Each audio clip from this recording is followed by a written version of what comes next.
I'm making this video for two reasons. One, because I want to suck Gary Stevenson's wiener a little bit, also known as Gary's Economics on YouTube. Go check him out. He's really cool. And also because I want to critique a video that critiqued him. There's this video that appeared in my recommended not too long ago. I forget what the title of the video was called, but there was some writing in the thumbnail that said, "The Last Temptation of the Left?" with a picture of Gary's face. And the channel name that made the critique is called Scruffy Uncle, but I forgot what the actual video is called. I'll post it, so y'all can go check it out if you want. But first, check out Gary's Economics. So first, let me get into why I like Gary's Economics. So Gary's Economics, he's kind of unofficially the leader, the forerunner for wealth inequality bad, because there's not really many people who are hyperfixated on that issue. And he's an economist who stays very much in his lane. Oh, actually, this is related to how I want to critique the critique that Scruffy Uncle made of Gary's Economics, so I'll just get into kind of both at the same time. I have never once heard Gary's Economics even casually discuss theoretical political philosophy. I don't even know if he has a deep technical understanding of political philosophy to even talk casually about it, let alone at a high level. I mean, again, he's an economist who stays in his lane, and whenever he talks about inequality or any issues, I mean, he talks about immigration a lot because immigration is tangentially related, is very directly related to inequality. Actually, go watch his video on how the billionaires, the 1%, the economic elites are using immigration as a diversion tactic to take your focus away from the true root cause of inequality so that they can further their conquest for more and more wealth and more power. The same thing is true for DEI. DEI is used as a diversion tactic. Waste, fraud, and abuse is used as a diversion tactic, although it is true that there is some waste, fraud, and abuse in the government, and that does need to be taken care of, but it is being hyperbolized, it is being exaggerated upon. The managerial class is, I'll put up this video up here. Vivek Ramaswamy is very much the type of person who just wants to be in with the winners. And so the managerial class, the bureaucratic class, that's the puppets that are part of the political machine, the matrix, that's poisoning and corrupting the system from within. And it's the Democrats' fault. It's all diversion tactics. Identity politics in general and immigration is very much anyways. So yeah, Gary's Economics stays within his lane, which is kind of ironic. I wasn't really staying in my lane there, but Gary's Economics stays in his lane and tackles the problem of inequality from an economic perspective and from an anecdotal perspective. And he's very powerful because he's very persuasive in the way he speaks, because he keeps things very simple. And he also, arguably, at least for a period of time, was the best economist in the world, or at least the best trader. I know he's been, I don't know how old he is, but I know he's been betting on inequality rising and subsequently the standard of living for the working class falling ever since he was 24, and he's been right ever since. And whenever you listen to him, he kind of sounds like a broken record, because he's just trying to get this freaking point across, because it's the simple truths that he's trying to portray, that he's trying to get into the audience's head, that is the most important thing here. But okay, I'll go a little bit deeper into Scruffy Uncle's critique of Gary's Economics.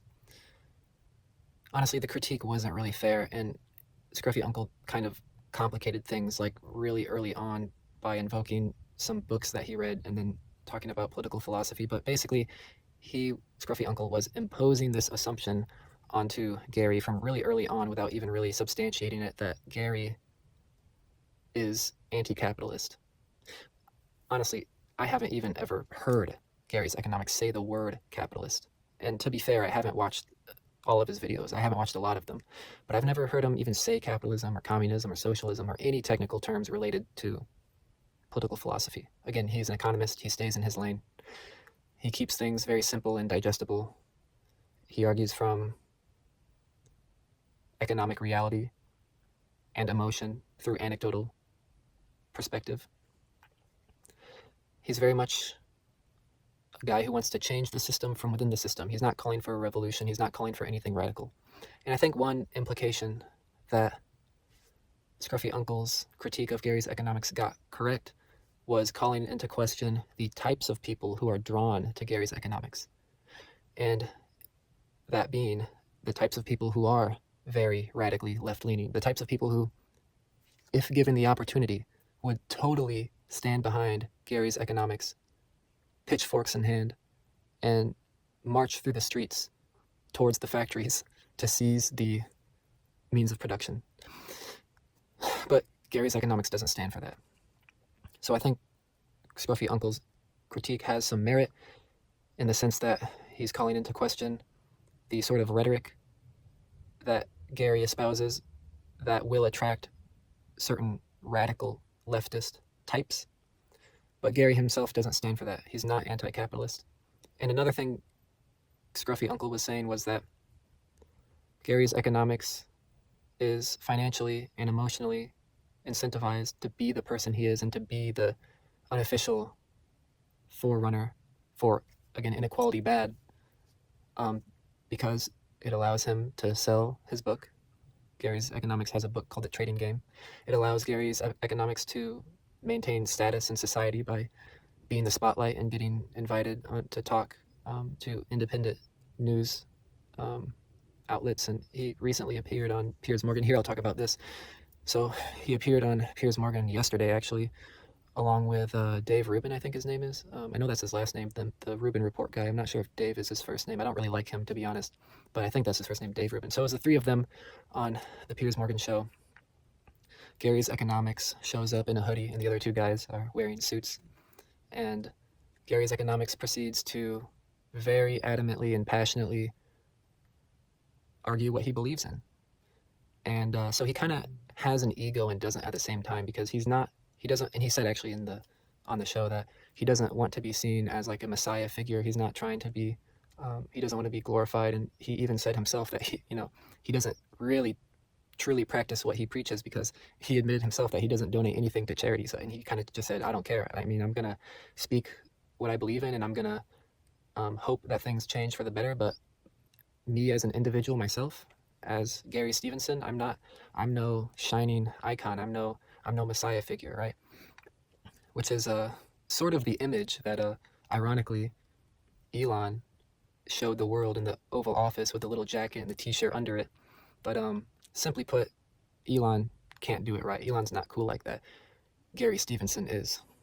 Elon said, I already said this in another video. I'll say this again really quickly because I think it's kind of funny, but Elon Musk said, I have become meme, which is true. I mean, he's been a meme. This isn't anything new. He's been a meme. And if we were to make a iceberg meme, and the topic of the iceberg is memes, so like you could imagine all of the surface level memes like Doge and all of like the normie shit, and then the deeper you go, the more interesting and esoteric and unheard of memes as you go deeper.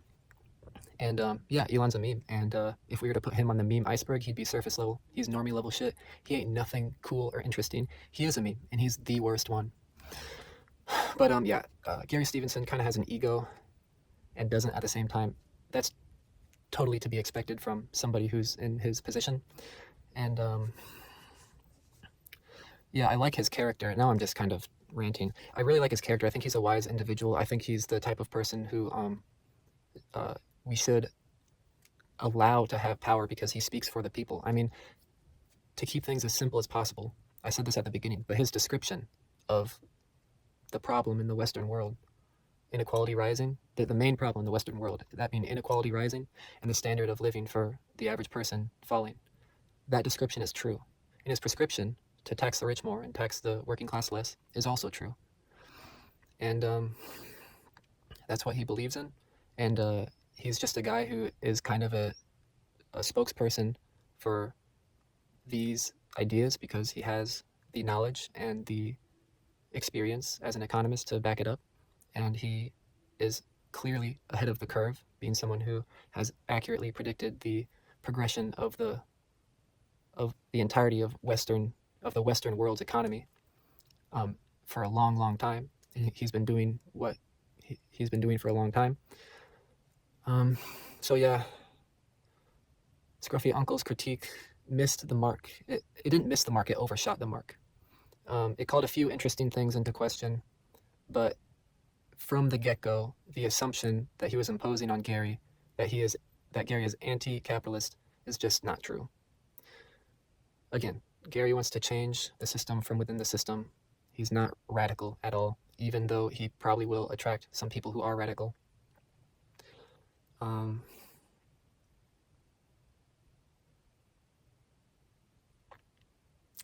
Peace out.